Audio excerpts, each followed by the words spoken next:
Marcus lives in Harlem, in that wonderful community, and what I want to do is introduce you to Mr. Marcus Samuelsson.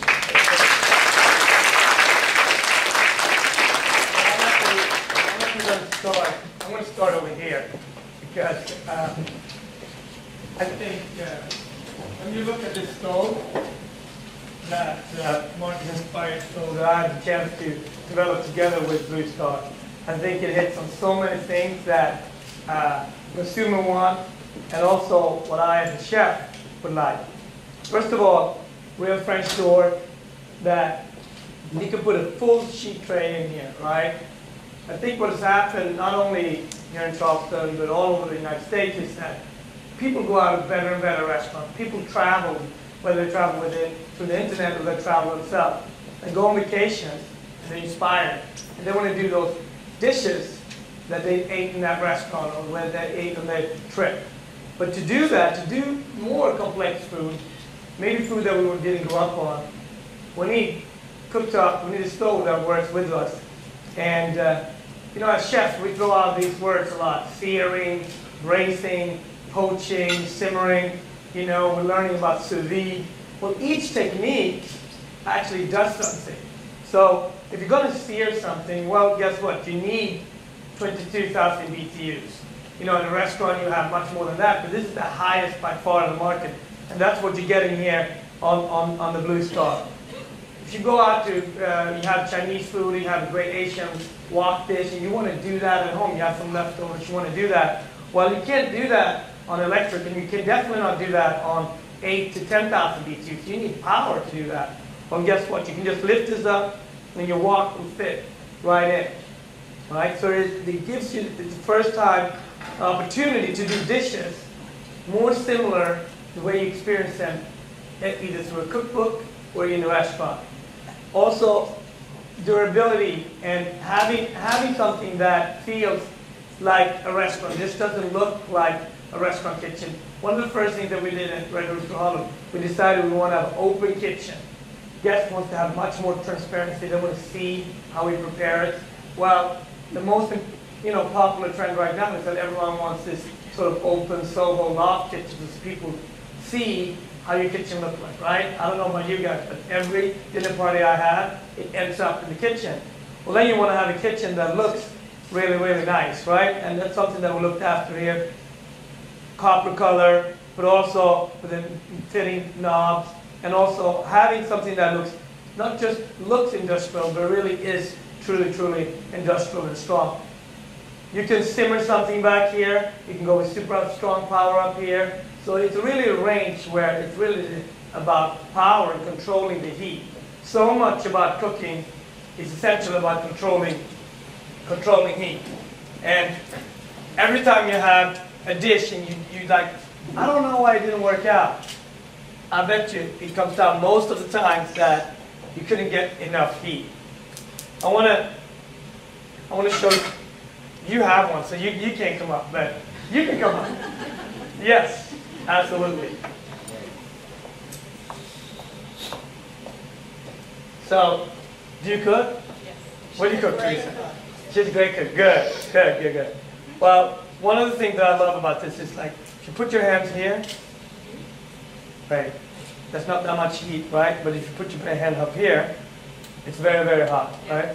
So it's it's focused. It goes directly straight up. So if you want to boil water for pasta, or if you want to boil an egg, it's much more precise, and that helps you. It helps you in the green. You know, it's much better for the environment. You cook fast, and then you turn it off. But it's also, you're going to get a better product. You don't have to guess. If you're going to do a 4-minute boiled egg, it's going to go quick. You're going to be able to keep it, and you're not going to lose a lot of temperature. So that wasn't that hard. Thank you. That wasn't hard. So. And the flexibility, right? Everybody has a different kitchen, and everybody will want to have the capability to do different things. You know, on the urban line, it's much smaller. You're still getting the same amount of power.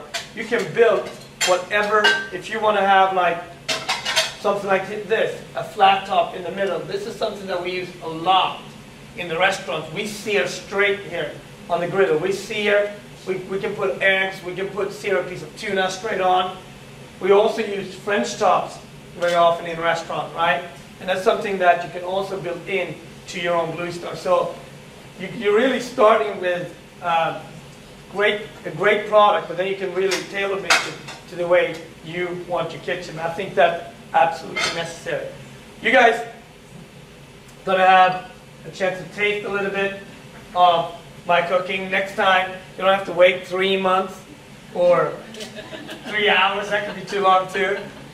And the best part about it, it's for free. That's the best thing. So I'm just going to do a crab cake. I thought about what can I do that I really enjoy, and it's a classic that everybody can enjoy and everybody cooks at home. Well, crab cakes. I think crab cakes, one of the things what I love about crab cakes is that you can make them, if you want your kids to eat a little more seafood, if you want somebody that might not be a huge seafood lover, most of the time they'll love a crab cake anyway. There's something about it, right? So I'm going to start with, I have some good, nice jumbo lump crab meat that you don't want to stir in it too much. You just sort of want to nicely fold in the other ingredients.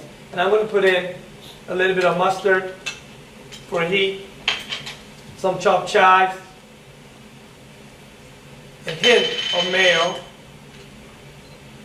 but then I'm going to add in mashed potatoes, just to tie it all up, just to tie it with the mashed potato. And this could be pumpkin, it could be sweet potato. I just think it's a great filler. You just sort of toss that in lightly. And also think about crab cakes. If you have hors d'oeuvres, you can make them small. You can make them like a quarter size or like a golf ball size. It's a great hors d'oeuvre. If you want, one of my favorite things to eat is crab cake burger. You can take a brioche, you can take a biscuit, and you make a larger one, maybe like a 3-ounce one. Fry it up, sear it up, and then serve it in between biscuit, a nice corn mayo, and you have a wonderful burger.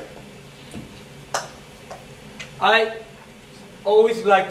prefer to use the panko flour instead of regular breadcrumb flour. I think what the breadcrumbs does, it really makes the crab cake or the fish batter a little bit heavy, right? And the panko is much lighter, so it helps a lot.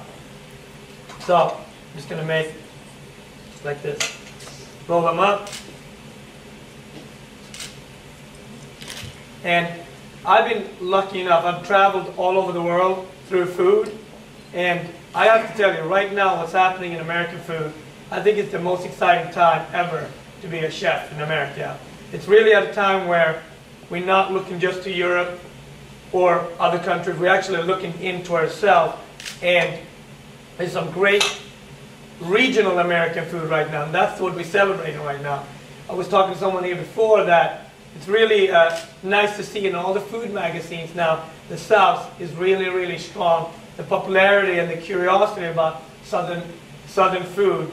You know, you that live here are always known it's fantastic food, but if you go into and reading the magazines today, Southern food is right there, and Southern inspired restaurants in places like New York and San Francisco is definitely on the rise. And I think that will also demand something from you and also from your clients, customers that live here. They want to have better and better things to cook on, and they want to replicate those dishes that they've seen in wonderful restaurants such as Husk or Cypress.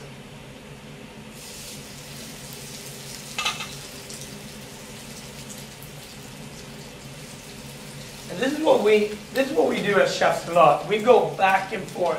We started maybe off at very high heat, and then we use another side of the stove. You know, very often in a restaurant kitchen we have a long range, right? We maybe start in the pan, and then we end up putting it in the oven. And it is a little bit different than how you cook at home, but that's why I think where BlueStar does a great job. It gives you that flexibility. You know, if I could build a dream cooktop, it would be 22,000 BTUs, but I will also put a French top in the middle where you get that really strong heat right there. But then on the outer side here, you can just let your sauce simmer. It's really the key is flexibility. If you want to braise something, if you want to, cook something on low heat at the same time as you're cooking something on really, really, really high heat. There you go.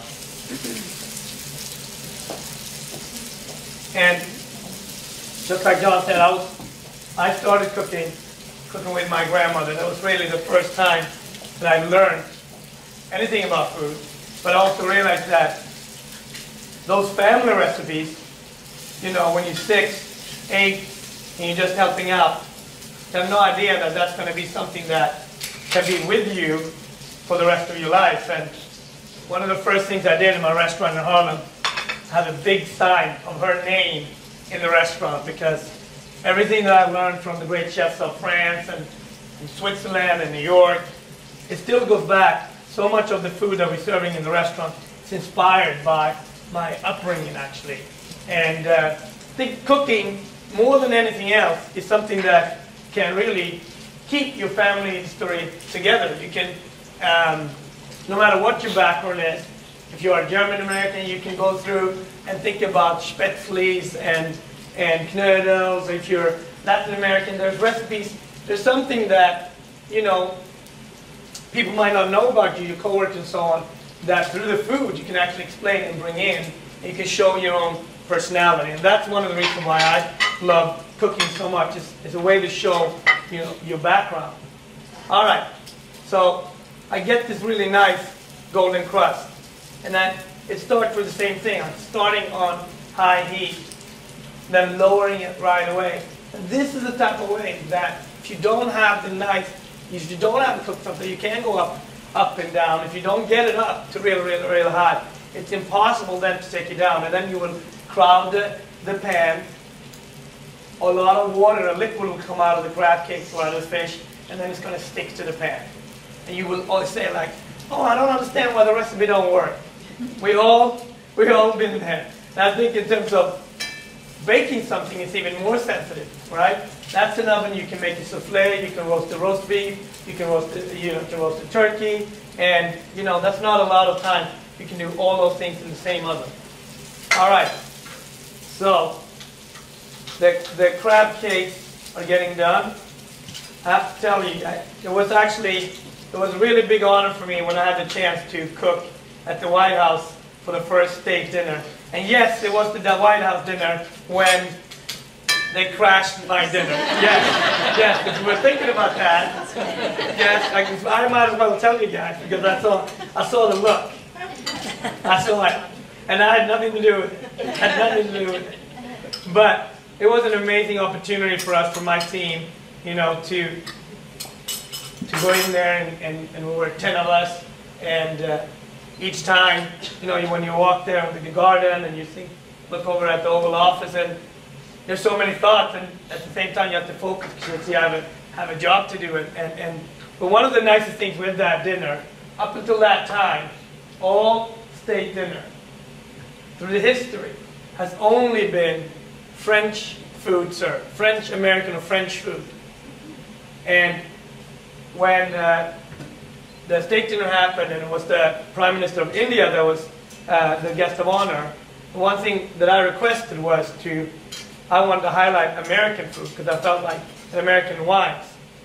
So we did, every other course was American inspired, and every other course was Indian inspired. And ever since then, the format has changed. So we had 4 other state dinner. South Korea was the most recently. After that, the format has forever changed. And I really take a lot of pride in that, because I do think it's always important to think about what other countries does great, but we've come so far with American food today, so we shouldn't be ashamed of it, and we should really highlight it. And that's also one of the things that I enjoy working with BlueStar. 130 years of manufacturing. You think about that. Where is all the, you're in an area like this where it's a lot of manufacturing. Boeing is here, BMW is here, and a lot of big brands are here. What would this community be without manufacturing? So I think it's something that is amazing for me, is to work with an all-American brand that takes pride in doing things in one place with so many.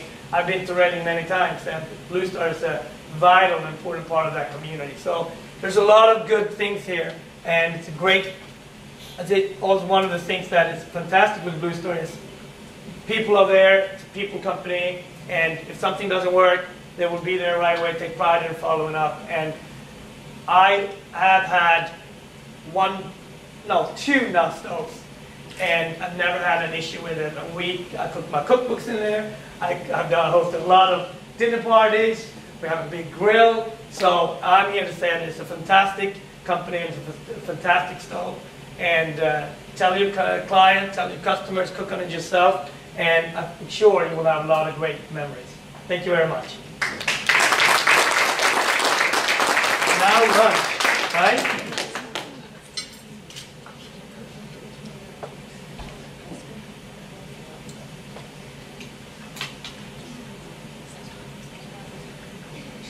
So before lunch, if you have any questions, you can ask me any questions before we start. Yeah, or maybe you have questions after lunch. Or demands. Maybe you're not satisfied after lunch. Yeah, have to go and do it again. There you go.